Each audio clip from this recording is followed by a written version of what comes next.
2024 में भारतीय reserve bank यानी आरबीआई की समेकित लोकपाल योजना के तहत बैंक ग्राहकों की शिकायतों में करीब 33% का इजाफा हुआ है। इसमें कुल शिकायतों की संख्या बढ़कर 9,34,000 पर पहुंच गई है। ये हम नहीं बल्कि देश का केंद्रीय बैंक भारतीय रिजर्व बैंक कर रहा है। दोस्तों नमस्कार। दोस्तों कल्पना कीजिए आप किसी बैंक में कोई काम करवाने के लिए गए हों, लेकिन आपका काम नहीं हो पा रहा है या फिर आपके साथ बैंक या बैंक का स्टाफ सही से व्यवहार नहीं कर रहा है। आपको जो सेवाएं मिलनी चाहिए वह सेवा नहीं मिल रही है, तो आप क्या करेंगे? चुप बैठ जाएंगे या फिर किसी न किसी तरीके से अपना काम करवाएंगे या फिर बैंक या उसके जिम्मेदार स्टाफ के खिलाफ शिकायत दर्ज करा के अपनी समस्या का समाधान कराएंगे। अगर आप अपने बैंक या किसी बैंक या उसके जिम्मेदार स्टाफ के खिलाफ शिकायत दर्ज करा के समस्या का समाधान कराना चाहते हैं तो इस एपिसोड को आखिर तक देखिए। इस एपिसोड में आगे हम आपको बैंकों के खिलाफ लोगों की शिकायतों से जुड़ी आरबीआई की ताजा रिपोर्ट के बारे में बताएंगे। साथ ही ये भी बताएंगे कि अगर आपको भी अपने बैंक या किसी बैंक या उसके जिम्मेदार स्टाफ के खिलाफ शिकायत दर्ज करानी है तो कैसे कराएंगे। लेकिन सबसे पहले आप सबसे गुजारिश है कि चैनल के लिए नए हैं तो तुरंत सब्सक्राइब कर लीजिए, वीडियो को ज्यादा से ज्यादा शेयर कीजिए ताकि ज्यादा से ज्यादा लोगों तक जानकारी पहुंचे। हो सकता है आपके एक शेयर से आपके किसी अपनों का ही फायदा हो जाए। तो चलिए आगे बढ़ते हैं। दोस्तों 2024 में भारतीय रिजर्व बैंक की समेकित लोकपाल योजना के तहत बैंक ग्राहकों की शिकायतों में करीब 33% की बढ़ोतरी हुई है। लोकपाल योजना के तहत कुल शिकायतों की संख्या 9,34,000 पर पहुंच गई है। जाहिर सी बात है कि यह बढ़ोतरी बैंकों को लेकर लोगों के मन में अच्छी तस्वीर नहीं पेश करती है। इन शिकायतों का मुख्य कारण सेवा में देरी, लेन देन में कमियां और बैंकों द्वारा शिकायतों के समाधान में असंतोषजनक प्रदर्शन था, जो ग्राहक सेवा और शिकायत निवारण प्रणाली में सुधार की आवश्यकता की तरफ इशारा करता है।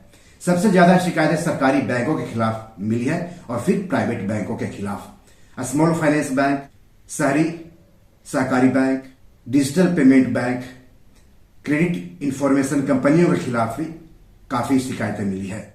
लोन और एडवांस को लेकर और मोबाइल और इलेक्ट्रॉनिक बैंकिंग के खिलाफ सबसे ज्यादा शिकायतें मिली है।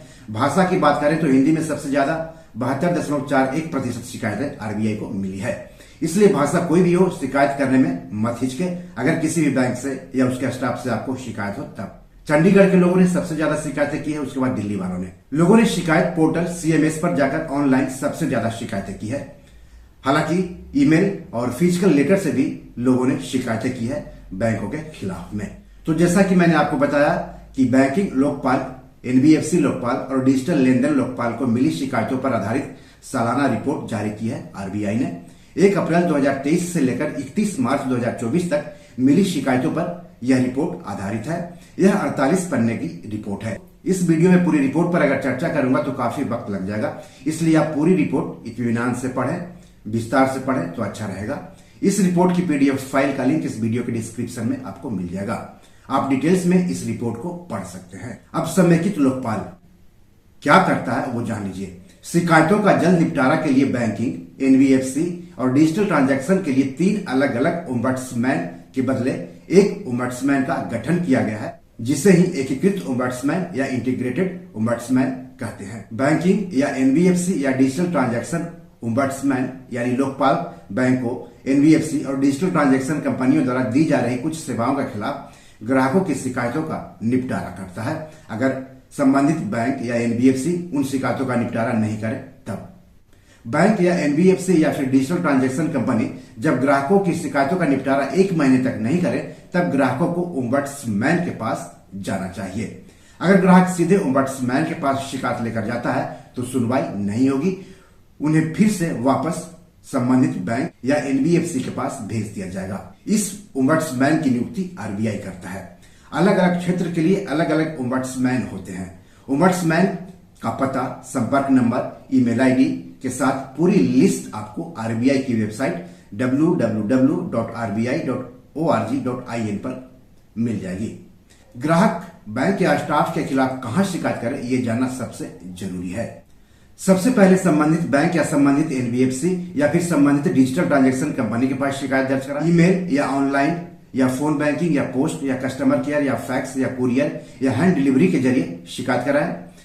वहां के जवाब से संतुष्ट ना हो तो फिर आरबीआई के पास शिकायत करें। आरबीआई से रजिस्टर्ड बैंक वित्तीय कंपनियों के खिलाफ घर बैठे शिकायत करने के लिए वेबसाइट है www.cms.rbi.org.in। आपके स्क्रीन पर भी वेबसाइट शो हो रहा है। वैसे वीडियो के डिस्क्रिप्शन में भी आपको ये वेबसाइट मिल जाएगी। वेबसाइट पर आपको शिकायत फॉर्म मिलेगा जिसको सही सही भरना है। इसमें आपको जिस संस्था या जिस शाखा के खिलाफ शिकायत दर्ज करानी है उसकी जानकारी देनी है। अपना यानी शिकायत करने वाले का नाम, उम्र, लिंग, पूरा पता, पिन कोड सहित फोन नंबर, मोबाइल नंबर, जिसके खिलाफ शिकायत करना है उसका पूरा विवरण पिन कोड सहित देना है। फिर अपना ईमेल आईडी भी देना है अगर आपके पास उपलब्ध हो तब। जिस बैंक के खिलाफ शिकायत कर रहे हैं उसके साथ आपके क्या संबंध है उसकी जानकारी देनी है, यानी आपका वहां पर खाता है या नहीं है उसकी जानकारी देनी है। जिसके खिलाफ शिकायत कर रहे हैं उसके साथ लेन देन की तारीख बताना है। जिस बैंक या संस्था के खिलाफ शिकायत कर रहे हैं उस संस्था या बैंक में आपने कब लिखित में शिकायत दी थी उसकी जानकारी देनी है, तारीख बताना है। शिकायत की विषय वस्तु, शिकायत का विवरण, लोकपाल से मांगी जा रही राहत की भी जानकारी आपको देनी होगी उस फॉर्म में। फिर शिकायत से संबंधित जरूरी दस्तावेज भी आपको देने होंगे। CMS यानी कंप्लेन मैनेजमेंट सिस्टम्स के बारे में भी थोड़ा जान लीजिए। रिजर्व बैंक की शिकायत निवारण व्यवस्था ने अत्याधुनिक शिकायत प्रबंध प्रणाली यानी CMS की क्षमताओं का उपयोग करते हुए 24 घंटे उपलब्धता के साथ कार्य किया है। CMS प्लेटफॉर्म जिसे जून 2019 में शुरू किया गया था ने सभी हितधारकों अर्थात रिजर्व बैंक, विनियमित संस्थाएं यानी RE और उनके ग्राहकों को एक वेब आधारित प्लेटफॉर्म पर लाया और रिजर्व बैंक द्वारा ग्राहकों की शिकायतों को निपटाने की पूरी प्रक्रिया को डिजिटल बना दिया। यानी CMS के आने से बैंकों के खिलाफ शिकायत करना और फिर उसका समाधान निकालना आसान हो गया है। जो बैंक NBFC या डिजिटल ट्रांजैक्शन कंपनी RBI से रजिस्टर्ड नहीं है उनके खिलाफ ऑनलाइन शिकायत दर्ज कराने के लिए सचेत पोर्टल का इस्तेमाल करें। जो बैंक NBFC या डिजिटल ट्रांजैक्शन कंपनी RBI से रजिस्टर्ड नहीं है उनके खिलाफ ऑनलाइन शिकायत दर्ज कराने के लिए सचेत पोर्टल का इस्तेमाल कीजिए। सचेत पोर्टल की वेबसाइट है www.sachet.rbi.org.in। सचेत की स्पेलिंग है SACHET। वीडियो के डिस्क्रिप्शन में भी वेबसाइट का लिंक दिया हुआ है। तो बी योर मनी मैनेजर में आज इतना ही। RBI की ताजा लोकपाल योजना रिपोर्ट के बारे में आपका क्या कहना है कमेंट बॉक्स में जाकर हमें जरूर बताएं।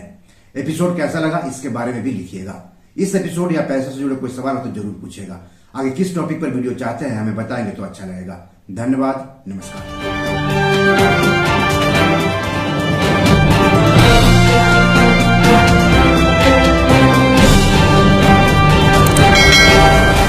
दोस्तों ये मेरी 7 किताब है जो कि amazon.com पर पब्लिश है। आप इसे डाउनलोड करके पढ़ सकते हैं।